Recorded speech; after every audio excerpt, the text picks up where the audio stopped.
네, 감사합니다. 제가 능동교회 담임 목사로 취임하는 예식이 오늘 오후에 있습니다. 취임식을 앞두고 며칠 동안 제 스스로에게 계속 물어보았습니다. 능동교회가 어떤 교회가 되기를 바라는가? 여러분도 이런 생각을 한번 해보세요. 누군가 여러분에게 당신이 다니고 있는 능동교회는 어떤 교회입니까? 라는 질문을 던지면 여러분들은 뭐라고 대답하시겠습니까? 나는 과연 어떤 대답을 준비하고 있는가? 이게 계속 고민되는 내용이었습니다.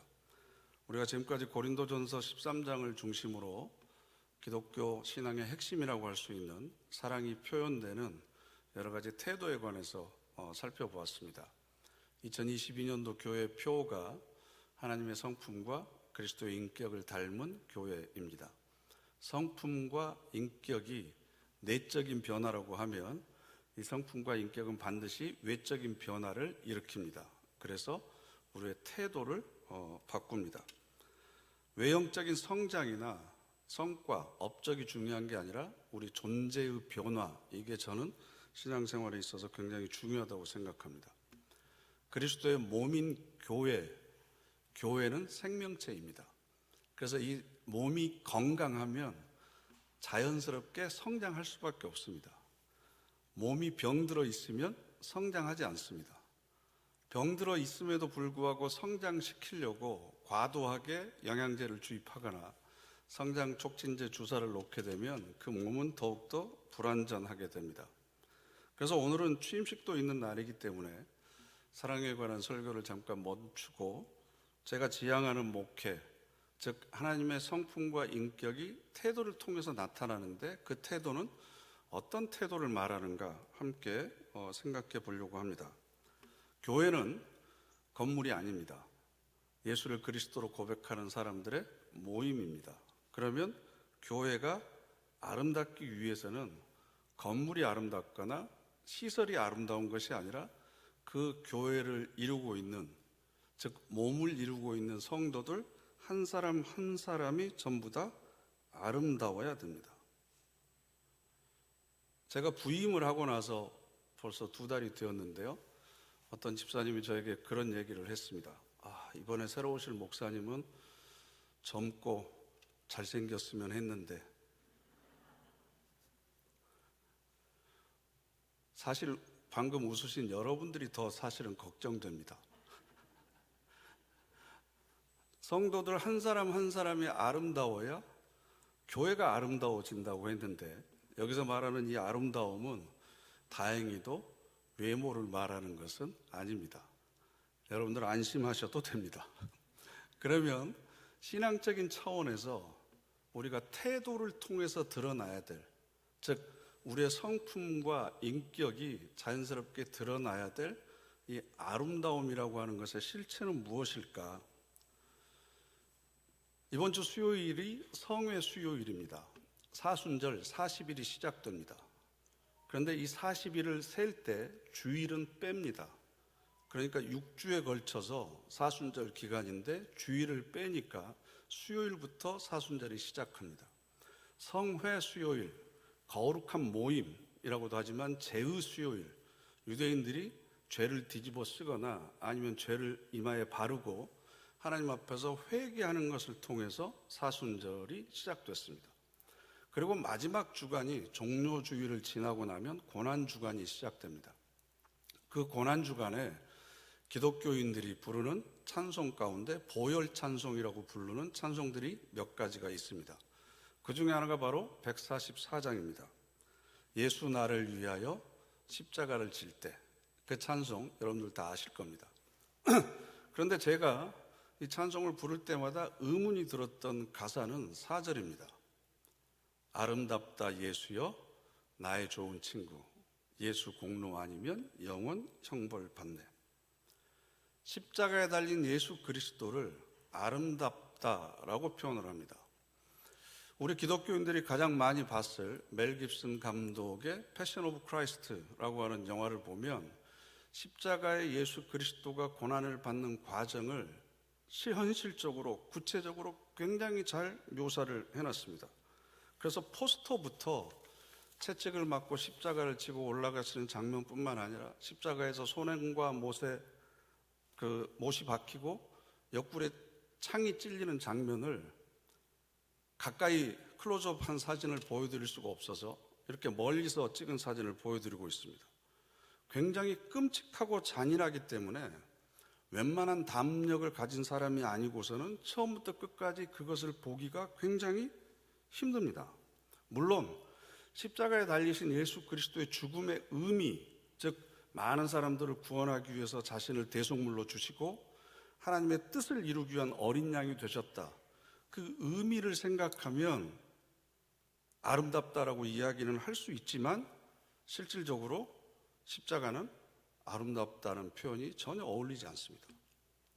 그럼 예수님께서 십자가에서 어떤 태도를 우리에게 보여주셨기 때문에 찬송가 144장 4절에서는 십자가에 달린 예수 그리스도를 아름답다라고 이야기를 하는가?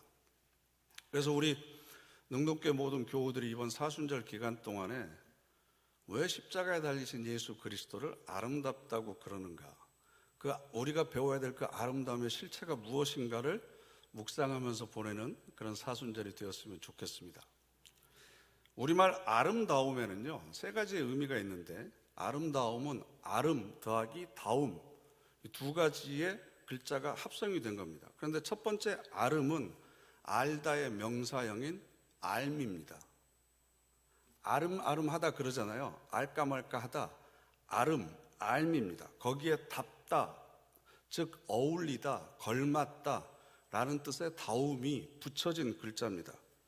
그러니까 아름다움의 뜻은 뭐냐 그러면요, 삶의 진리와 참을 알고 그것을 아는 사람답게 살아가는 모습이 아름다운 겁니다.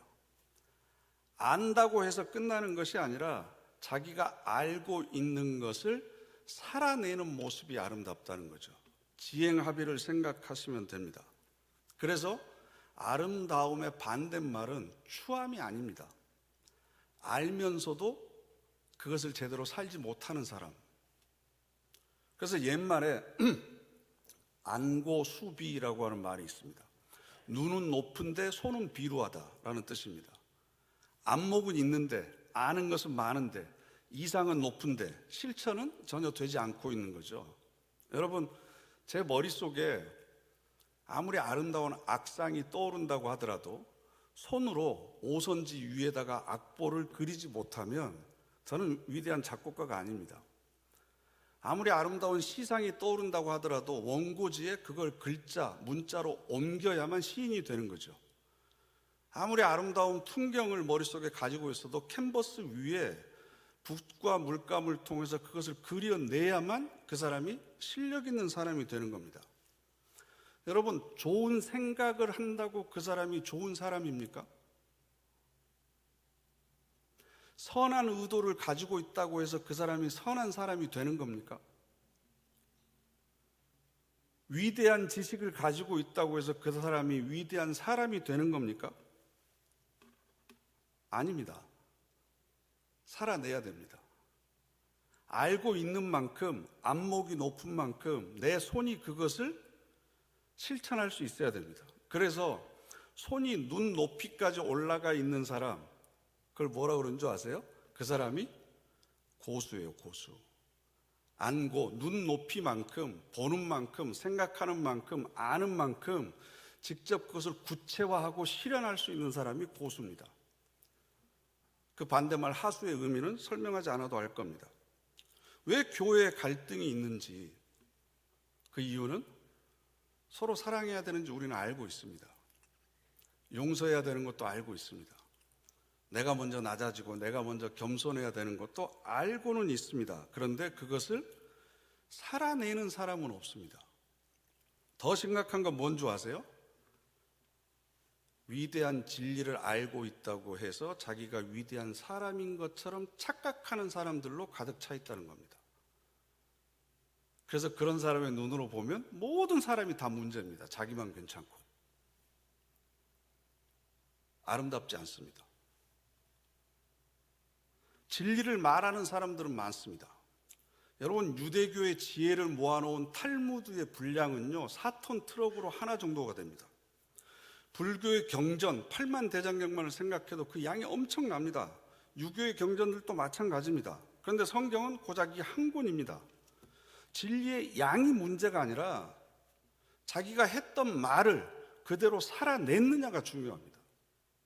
삶을 통해서 그것을 보여줬느냐, 이게 가장 중요하다는 거죠. 알고 있는 것을 삶을 통해서 드러내는 것이 알고 있는 사람답게 사는 것, 이게 바로 아름다움이고 이게 바로 아름다운 사람이 되는 겁니다. 빌라델비아 교회에 예수님께서 계시록을 보면 칭찬하셨습니다. 내가 내 행위를 아노니 네가 작은 능력을 가지고도 내 말을 지키며 내 이름을 배반하지 아니하였다. 빌라델비아 교회는 큰 교회가 아닙니다. 많은 성도들이 모인 대형 교회가 아닙니다. 그러나 예수 그리스도의 말씀을 지키려고 애를 쓰고 노력했습니다. 그게 바로 아는 사람답게 살아가는 아름다운 모습입니다. 이 아름다운 모습을 보여주는 그런 저와 여러분 되시기를 바랍니다. 두 번째로 아름다움은요, 앓는 것과 관계가 있습니다. 앓다. 그래서 아름다움, 그러면 앓은 사람답게 사는 것을 이야기합니다. 인생의 쓴맛과 매운맛을 보고 상실의 슬픔과 통증을 느껴본 사람, 현실의 혼돈 속에서 고민하고 번뇌한 사람, 아파본 사람, 그래서 옛날에 아픈 만큼 성숙해지고라고 하는 노래 가사 그 제목도 있었잖아요. 앓고 나서 성숙한 사람이 아름답다는 거죠. 앓은 사람답다. 그런데 여기서 한 발짝 더 나아가서 자신의 실수나 어리석음이나 욕심 때문에 고난을 당하는 것이 아니라 다른 사람의 통증과 고통을 함께 앓는 사람이 아름답다라는 겁니다. 내가 알아보니까 다른 사람의 앓음을 공감하는 거죠. 그래서 그 사람의 통증을 내가 대신해서 알아주는 겁니다.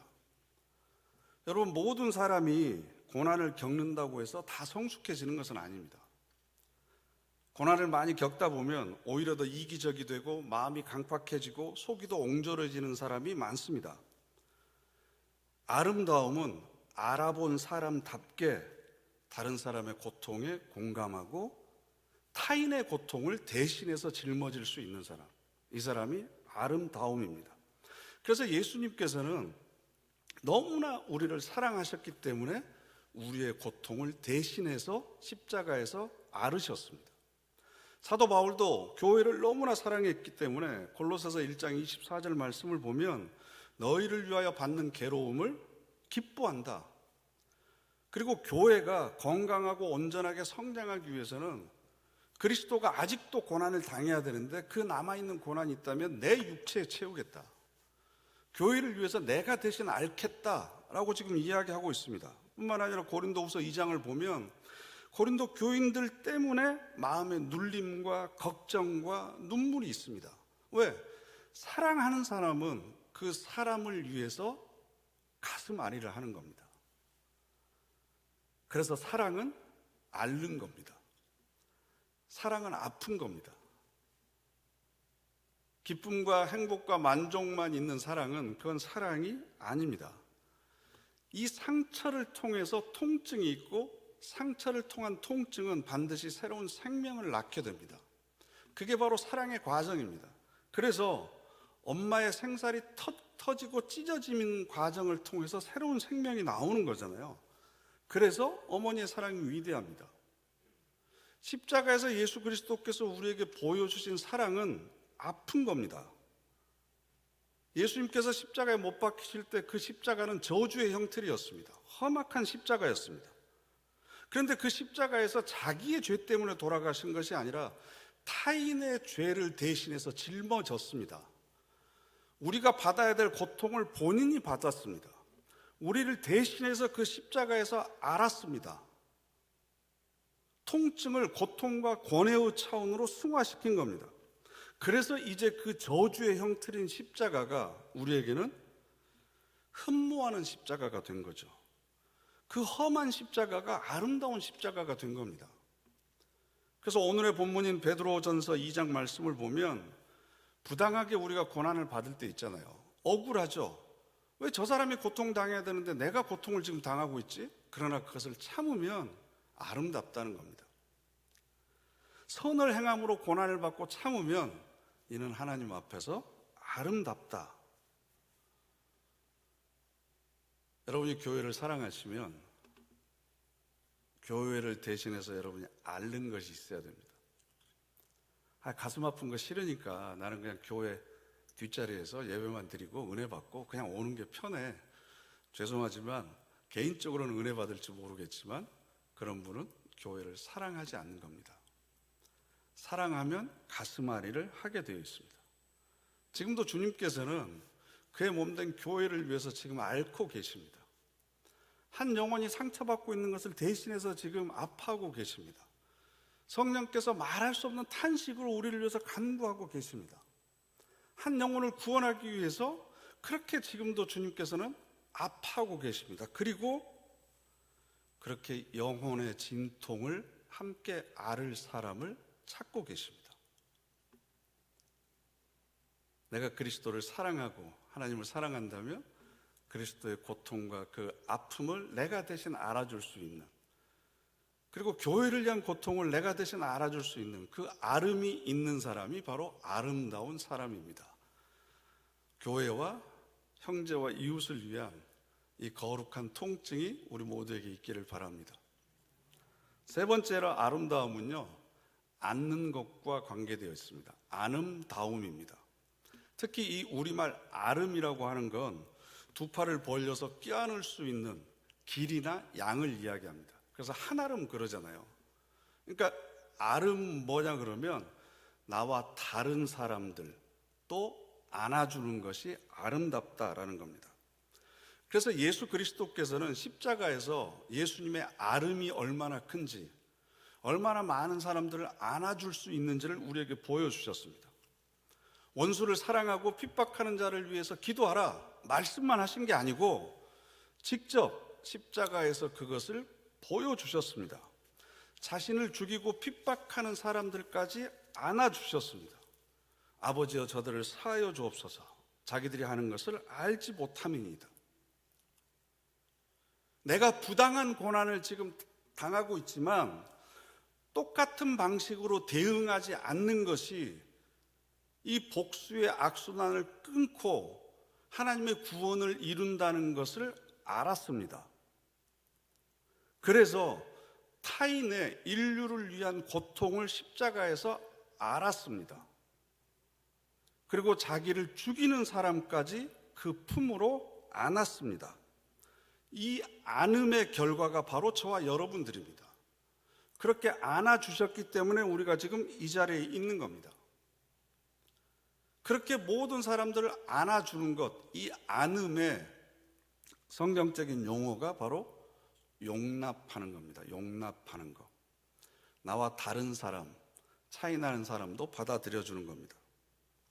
로마서 2장 4절 말씀을 보면 사도 바울이 이렇게 이야기합니다. 네가 하나님의 인자하심이 너를 인도하여 회개하게 하심을 알지 못하며 그의 인자하심과 용납하심과 길이 참으심이 풍성함을 멸시하느냐. 네가 지금 이 자리에 와 있는 게 하나님이 너를 향해서 그렇게 오래 참으시고 너의 그 많은 허물과 실수와 약점과 죄악들을 다 용납해 주시고 그렇게 해서 너가 이 자리에 와 있는데 왜 다른 사람에 대해서 판단하고 정죄하고 심판하느냐? 왜 용납하지 못하느냐? 나는 용납을 받았는데 왜 다른 사람을 용납하지 못하느냐? 혹시나 네가 판단하는 것이 맞다고 하더라도 하나님께서는 아직도 그 사람에 대해서 용납하고 계시고 길이 참고 계시는데 왜 형제끼리 서로 정죄하고 판단해서 그 하나님의 인자하심과 길이 참으심과 용납하심의 풍성함을 네가 스스로 멸시하고 있느냐? 그래서 초대교회 교인들에게 있어서 이 용납은 굉장히 중요한 덕목이었습니다. 에베소서 4장 2절 말씀을 보면 모든 겸손과 온유로 하고 오래 참음으로 사랑 가운데서 서로 용납하고, 사랑이 드러나는 태도 가운데 하나가 용납하는 겁니다. 뿐만 아니라 골로새서를 보면 누가 누구에게 불만이 있거든 서로 용납하여 피차 용서하되 주께서 너희를 용서하신 것 같이 너희도 그리하고 이 모든 것 위에 사랑을 더하라. 이는 온전하게 매는 띠니라. 여기서 중요한 질문이 있습니다. 그러면 모든 사람을 어떤 경우에도 용납하고 안아주어야 됩니까? 이 질문입니다. 제 결론은 그겁니다. 성경이 말하는 용납에는 두 가지 차원이 있습니다. 첫 번째는 개인적인 차원인데요. 내가 손해보고, 내가 자존심 상하고, 내가 해를 당하고, 내가 욕을 먹고, 그건 용납할 수 있습니다. 나를 미워하고, 나에게 물리적인 폭력을 가하는 사람이라고 하더라도 이건 좀 힘들 것 같지만 그래도 용납하기 위해서 그 사람의 영혼을 품고 제가 기도하려고 노력할 겁니다. 개인적인 차원에서는 70번씩 7번 용서하기 위해서 안 되지만 예수 그리스도의 마음을 품고 정말 노력해 볼 겁니다. 그런데 공동체적 차원의 문제는 이건 이야기가 달라집니다. 요한계시록을 보면 예배소 교회를 향해서 예수님께서 이렇게 칭찬을 하십니다. 내가 내 행위와 수고와 내 인내를 알고 또 악한 자들을 용납하지 아니한 것과 용납 안 한 것을 칭찬하십니다. 어떤 자들입니까? 악한 자들입니다. 교회 공동체를 깨트리려고 하는 사람들은 용납해서는 안 됩니다. 반대로 두아디라 교회는 이세벨이라고 하는 사람이 있었습니다. 이 사람은 이단을 가르쳐서 음행을 하게 하고 우상을 숭배하게 하는 사람이었습니다. 이런 사람들을 용납했다고 두아디라 교회는 지금 책망을 받고 있습니다. 무조건 다 모든 사람을 용납한다고 되는 것이 아닙니다. 뿐만 아니라 사도 바울은 디모데후서 2장 16절을 보면 망령되고 헛된 말을 버리라. 망령된 건요, 세속적인 말을 이야기합니다. 모독하는 것, 인격을 모욕하는 말을 이야기합니다. 헛된 말은요, 사람들을 뒤에서 비난하고 험담하는 것을 이야기합니다. 여기서 말하는 그들, 경건하면서 점점 멀어져 있는 그 사람들이 헛된 말과 세속적인 말을 하는데 바로 그 다음 절에 그 이름을 기록합니다. 그들의 말은 악성 종양이 퍼져나감과 같은데 그 중에 후메네오와 빌레도가 있느니라. 헛된 말과 망령된 말을 퍼뜨려서 교회 공동체를 어지럽게 할 뿐만 아니라 그들의 말이 암덩이처럼 그리스도의 몸된 교회에 퍼져나가는 겁니다. 이 후메네오라고 하는 사람의 이름은 다음에 또 등장하는데요. 디모데전서 1장 19절을 보면 믿음과 착한 양심을 가지라. 어떤 이들은 이 양심을 버렸고 그 믿음에 관하여는 파산하였느니라. 그 가운데 후메네오와 알렉산더가 있느니라. 이 후메네오라고 하는 사람, 망령된 말, 헛된 말을 했을 뿐만 아니라 착한 양심을 버린 사람입니다. 믿음에 파산한 사람입니다. 이 사람은 용납할 수 없습니다. 더군다나 알렉산더라고 하는 사람은 디모데 후서에 나오는데요. 구리 세공업자, 구리를 가지고 물건을 만들어서 파는 사람이었는데 이 알렉산더가 무슨 짓을 했냐 그러면 내게 해를 많이 입혔음에 주께서 행한 그대로 그에게 갚으시리니.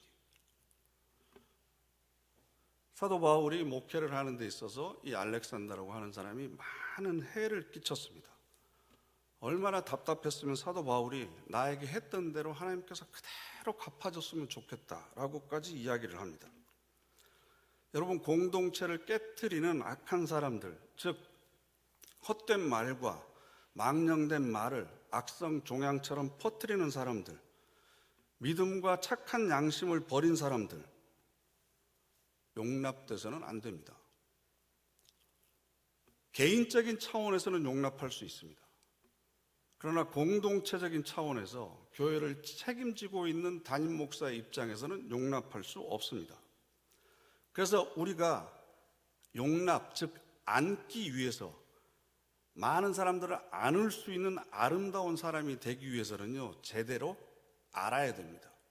그래야만 분별할 수 있습니다.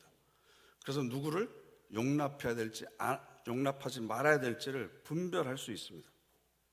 그래서 이 아름다움이라고 하는 이 글자는 세 가지입니다. 알미라고 하는 거, 알지자, 아름, 통증, 안음, 포용하는 겁니다. 예수님께서는 진실을 알았습니다. 그래서 그 진실을 몸으로 살아냈습니다. 모든 인류의 고통을 대신해서 알았습니다. 그리고 자기를 못 박는 사람까지 안아주셨습니다. 그렇기 때문에 십자가의 예수님의 태도가 그렇게 아름다운 거죠. 더 이상 이제는 십자가가 처형의 도구가 아닙니다. 고통과 패배의 상징이 아닙니다.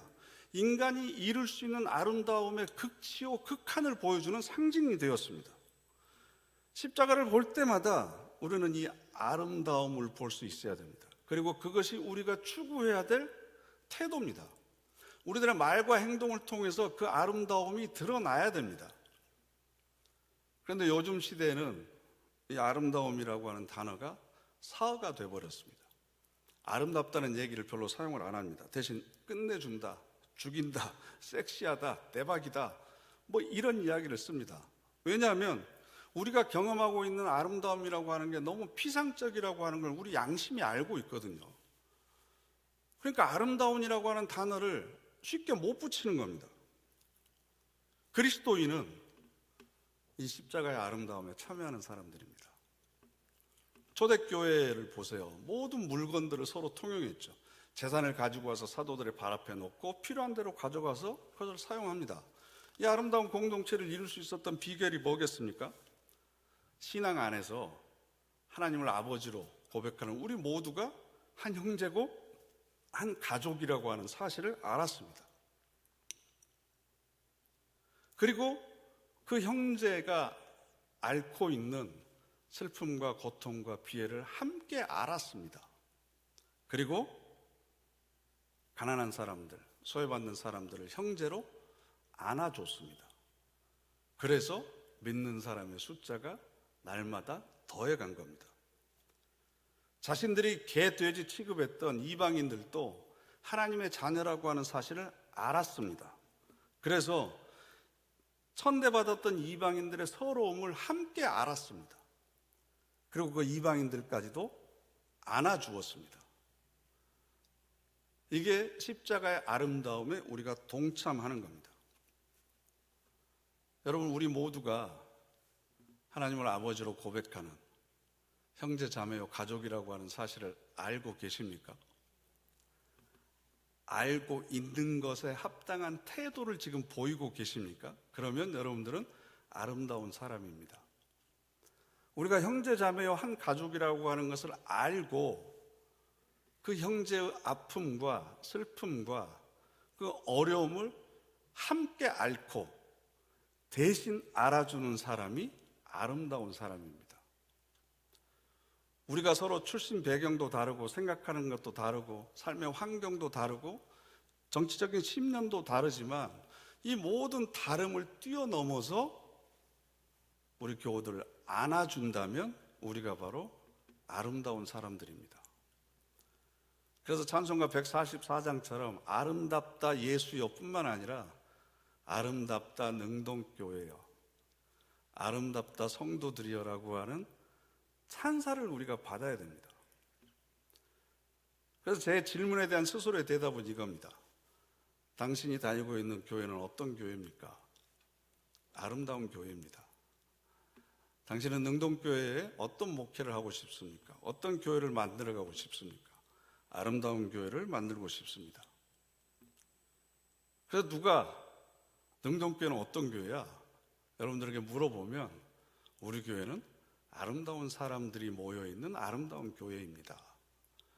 그리고 끊임없이 알고 있는 것을 실천하려고 하고 서로의 아픔을 함께 앓고 모든 사람들을 함께 안아주는 그런 아름다운 공동체입니다.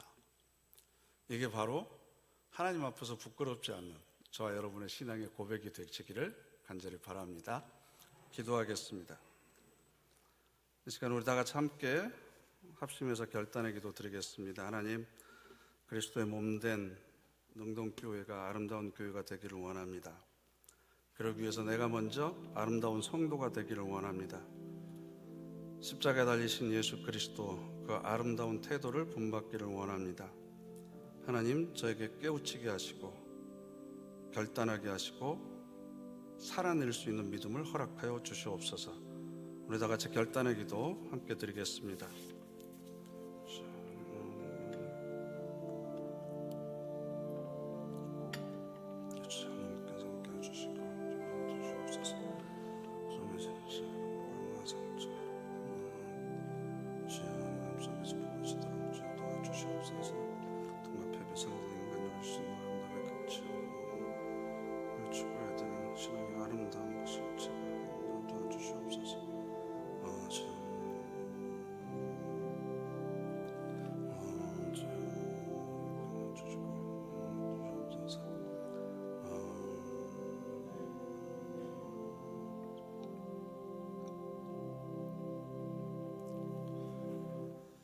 사랑의 하나님, 예수님의 진실에 대한 알미, 예수님의 무죄한 상처 아름이, 또 예수님의 원수 안음이 우리들의 태도를 통해서 드러나기를 원합니다. 그렇게 아름다운 성도들이 모여서 아름다운 능동교회를 이루어가기를 원합니다. 저희들의 앞길을 인도하여 주시옵소서. 예수님의 이름으로 기도드립니다. 아멘.